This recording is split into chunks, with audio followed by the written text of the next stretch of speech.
E aí? Seu paciente chegou para tratar uma dor cervical, dor no pescoço, ou uma dor de cabeça de origem cervical.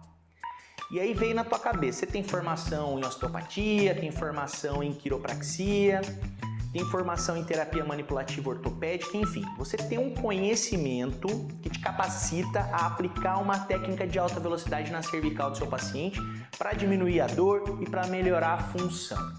Qual o foco do seu exame físico? Para você não comer bola e ter segurança para manipular a cervical do seu paciente. Bora ver comigo? Então vamos lá, vou rodar a vinheta e na volta a gente vai analisar o exame físico do nosso paciente com dor de cabeça ou dor cervical. Roda a vinheta. Fala meu amigo, minha amiga, voltei e sem enrolação, não vou te enrolar. Vamos lá para o exame físico, olha só.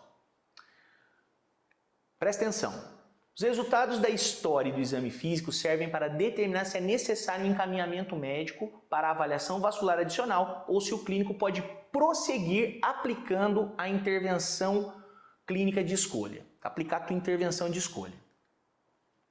Seja ela uma manipulação, uma mobilização ou um exercício. Infelizmente, muitas vezes faltam dados sobre a utilidade diagnóstica de muitos dos testes recomendados. Isso é um grande problema, a questão da acurácia diagnóstica dos testes. Então, antigamente, que eu falei num vídeo anterior, a gente ficava focado em fazer um teste de decline não dava nada, a gente falava que o paciente não tinha nada e já saía executando o procedimento.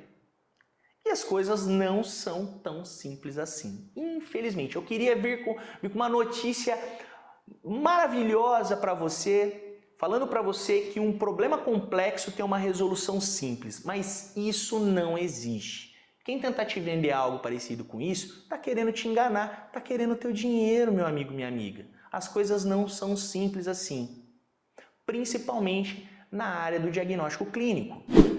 Mas vamos lá, nem tudo é tão caótico quanto parece ser. Às vezes eu vou lá, sou mais pragmático e o pessoal fica até tristinho comigo. Mas calma que sempre tem uma luzinha no fim do túnel. Eu vou mostrar para você aqui, ó.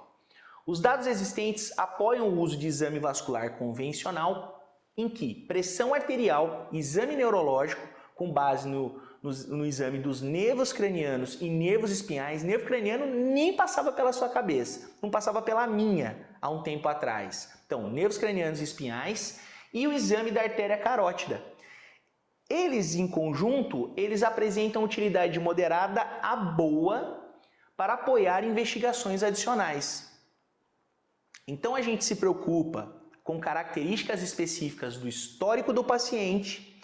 E agora, os achados do exame físico para a gente tem que estar relacionado ao exame dessas regiões, dessas estruturas. Então vamos lá.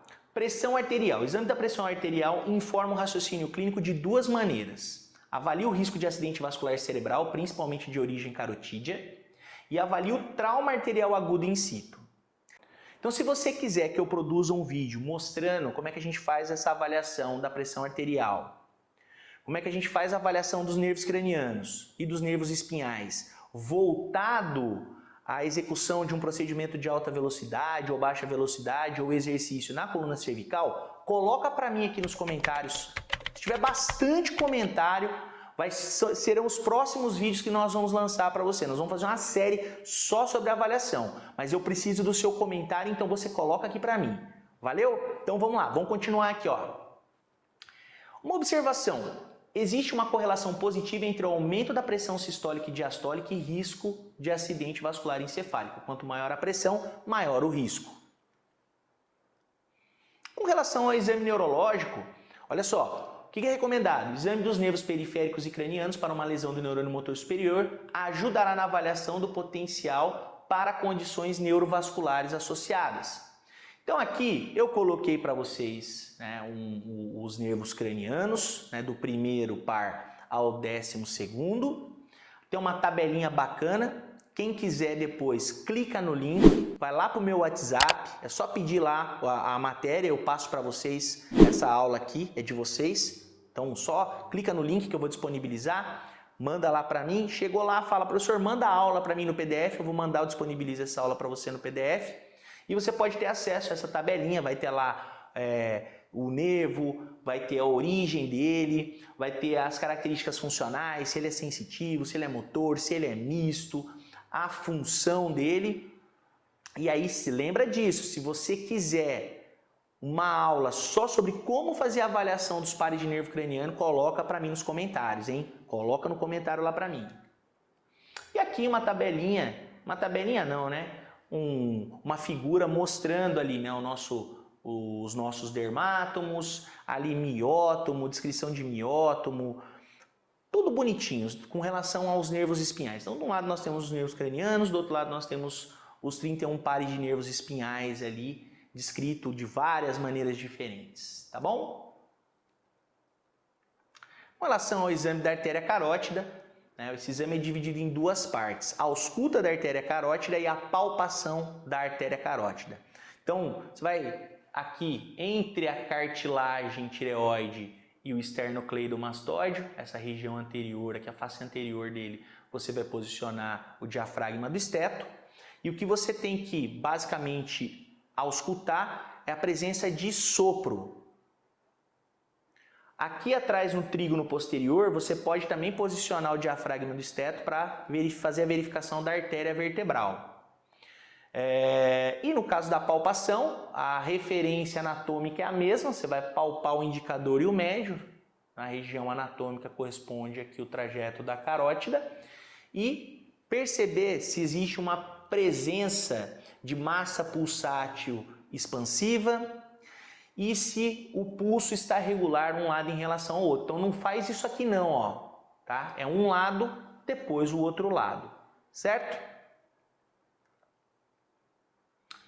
Vamos para um caso clínico para ilustrar isso que a gente acabou de falar. Então vamos lá, ó. Ilustra um exemplo de narrativa associada ao exame físico. Então olha só, história do paciente, um contador de 42 anos se apresenta à fisioterapia com a história de 5 dias de dor unilateral do lado esquerdo no pescoço e mandíbula, bem como dor de cabeça na região temporal após decorar o teto. Então ficou decorando, fazendo decoração do teto e uma extensão ali, né?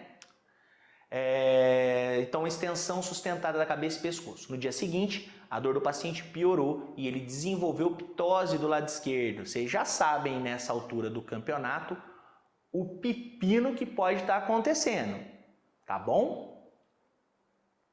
O paciente apresentava fatores de risco subjacente para a doença arterial e a apresentação da sua história era típica de secção da artéria carótida interna, sendo a ptose o principal diferencial. Olha lá o que é ptose, que eu falei que eu ia mostrar para vocês naquele vídeo anterior. Então dá uma olhadinha aqui agora, olha lá. Se olhar do lado esquerdo, a ptose, né, aquela queda da pálpebra, né? Dando continuidade no exame físico, agora focado no exame físico. Focado em refutar uma hipótese vascular é indicado pela história. O exame físico deve ser conduzido para adquirir o máximo possível de informações úteis da maneira menos provocativa. Lembrando que menos provocativa, ficar evitando de fazer extensão com inclinação, extensão com rotação e aumentando mais ainda a extensão, tá? Então combinando movimentos que geram diminuição de fluxo. Informação pode então ser usada para apoiar ou refutar a hipótese vascular como uma ferramenta para fortalecer o encaminhamento médico. Em repouso, a pressão arterial do paciente era anormalmente alta. Estava batendo ali 210 sistólicas, 175 milímetros de mercúrio de diastólica.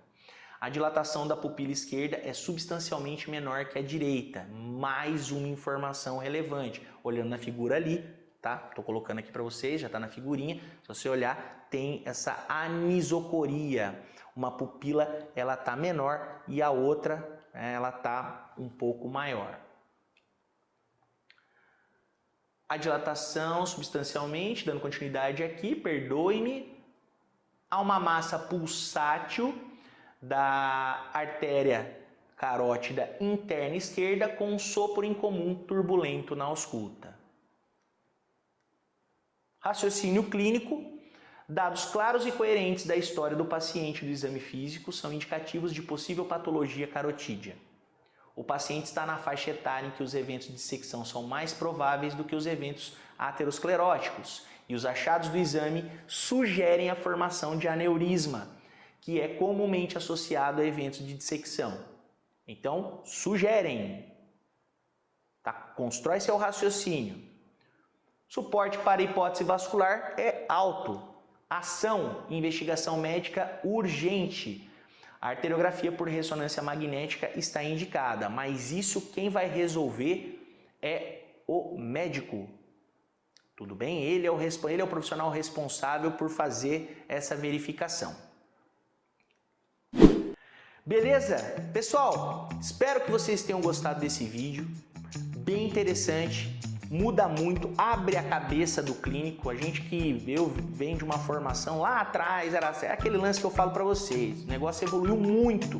Era teste de decline, só teste de decline, depois o teste de decline caiu em desuso, aí a gente começou histórico clínico, aí ficava 5Ds, 3Ns, 1I, e fazia alguns testes posicionais, mas testes posicionais a gente sabe tem baixíssima acurácia, não são preditivos de nada.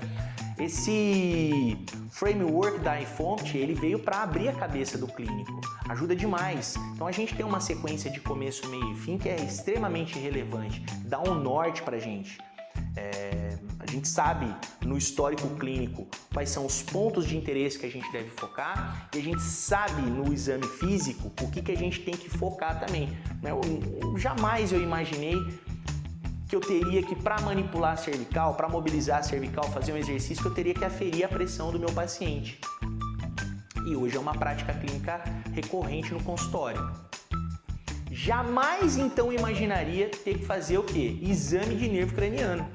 Hoje também é prática recorrente. Então, se você gostou, curtiu essa aula, quer uma aula para a gente ver pressão arterial, nervos cranianos, nervos espinhais, coloca para mim nos comentários. Se tiver bastante comentário, a gente senta para produzir isso para vocês, beleza? Não esquece de se inscrever, se já for inscrito, ativa o sino de notificação. Se não é inscrito e fez inscrição no canal, ativa o sino da notificação. Compartilha esse conteúdo para chegar para um montão de gente. Vocês sabem que eu fico felizão demais com isso. E dá o like, clica no like, dá um monte de like para nós. Assistam sem moderação os vídeos.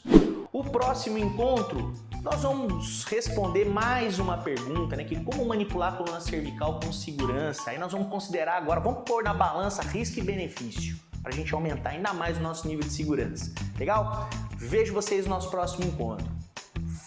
Fui!